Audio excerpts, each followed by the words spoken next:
മലയാള cinema സാങ്കേതിക പ്രവർത്തകരുടെ സംഘടന ഫെഫ്കയും നിർമ്മാതാക്കളുടെ സംഘടന പ്രൊഡ്യൂസേഴ്സ് അസോസിയേഷനും ഇന്ന് പുതുക്കിയ സേവന വേതന കരാർ ഒപ്പിടും. പുതിയ കരാർ പ്രകാരം ഫെഫ്കയ്ക്ക് കീഴിലെ ദിവസവേതനക്കാരുടെ ജോലി സമയം 16 നിന്ന് 12 മണിക്കൂറായി കുറഞ്ഞു വരും.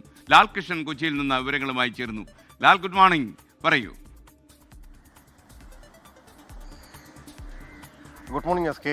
നേരത്തെ കുറെ കാലങ്ങളായിട്ട് സിനിമാ മേഖലയിൽ നിന്ന് ചർച്ചയുടെ ഒടുവിലത്തെ തീരുമാനമാണ് ഈ സിനിമാ സമയം കുറയ്ക്കുക, അതായത് പിന്നണി പ്രവർത്തകരുടെ സമയം കുറയ്ക്കുക എന്നുള്ളത്. 16 മണിക്കൂറോളമാണ് പലരും ഡ്യൂട്ടി ചെയ്യുന്നത്. അത് ഓവർ ടൈം ആയിട്ട് 24 മണിക്കൂർ വരെ ജോലി ചെയ്യുന്ന ഒരു അവസ്ഥ പോലും ഉണ്ടായിരുന്നു.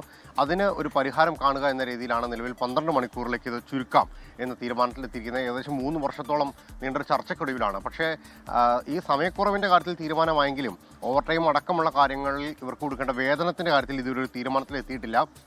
നിലവിൽ സിനിമാ മേഖലയിലെ പ്രവർത്തകർ തന്നെ പറയുന്നത് ഇത് ഒരു വർഷം കൂടെ നീണ്ടുന്നൊരു ചർച്ചയ്ക്കൊടുവിൽ തീരുമാനത്തിലേക്ക് എത്താം എന്നാണ് ധാരണയിലെത്തിയിരിക്കുന്നത്.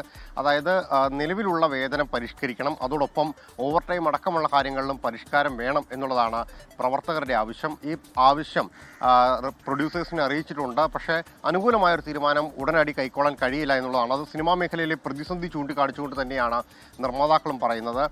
ചലച്ചിത്രങ്ങൾ ഇറങ്ങുന്നുണ്ടെങ്കിൽ പോലും എല്ലാ ചലച്ചിത്രങ്ങളും അതിൻ്റെതായ നേട്ടം കൊയ്യുന്നില്ല. മാത്രമല്ല, സർക്കാരിൻ്റെ ഭാഗത്തു നിന്ന് ചലച്ചിത്ര മേഖലയ്ക്ക് വേണ്ട രീതിയിലുള്ള സഹായവും ലഭിച്ചിരുന്നില്ല. ഇത്തവണത്തെ ബജറ്റിലടക്കം അത് പ്രതീക്ഷിച്ചിരുന്നു.